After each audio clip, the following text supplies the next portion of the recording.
Hello everyone and welcome back. If you are yet subscribed to the channel, kindly do so. Now in this class we're going to be talking about the nervous tissue, but more specifically the special adaptation, right? Now we have a class on nervous tissue, and that class will describe nervous tissue that they form the spinal cord, the brain and peripheral nerves, right? And we'll say that the primary function is to receive information, to process them and transmit electrical impulses that coordinate all body activity. Now also, if you recall in that class, said that the functional cells of the nervous tissue, they are called neurons, right? And we said that the supporting cells are called neuroglia. And we said that neuroglia provides protection, nourishment, support. And because rapid communication is essential, right, for survival and all that, nervous tissue has several remarkable structural adaptations that help them in carrying out their function. So let's consider this diagram as an example. If this is the motor neuron, here is the axon, here is the nucleus, here is the cell body, also known as the soma, here is the dendrite, right? And for this first adaptation that we're going to be talking about is the long axon. Now this axon is the long process from the neuron that carries nerve impulses away from the cell body.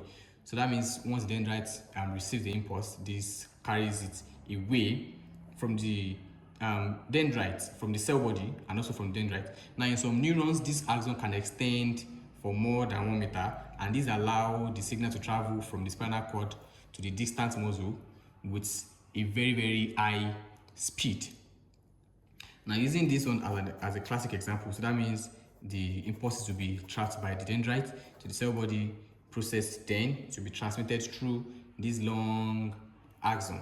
So having discussed that, let's go to the second adaptation, which is the presence of myelin sheath. Now myelin sheath is a fatty insulating layer. This is the myelin sheath here. The myelin sheath is a fatty insulating layer that surrounds the axon. So if this is the axon, this long projection, the myelin sheath is that fatty insulating layer that surrounds the axon, and myelin sheath prevents the loss of electrical current, right? And so that means in turn it increases the speed of nerve impulse. Now the gap between this myelin sheath and the other things, they are called nodes of Ranvier. And these nodes allow impulses to jump from one node to the next node, and this is called saltatory conduction. So that means if the impulse is coming from here, it jumps to this place. From here, it jumps to the next neuroglial, it jumps. So this is called saltatory conduction, and this in turn makes transmission much more faster than it would otherwise be. So the last one we're talking about in respect to nervous tissue adaptation is the synapse. So if this is the presynaptic terminal and this is the postsynaptic and presynaptic neuron, postsynaptic, right? The synapse is that junction between two neurons, right? Or probably an effector organ such as a muscle or a gland. So when a nerve impulse reaches the end of an axon, chemicals known as neurotransmitters, they are released into the synaptic cleft. Now these neurotransmitters bind to the receptor of the next cell, allowing impulse to continue. And this synapse, it ensures that information are transmitted accurately in the correct direction throughout the nervous system.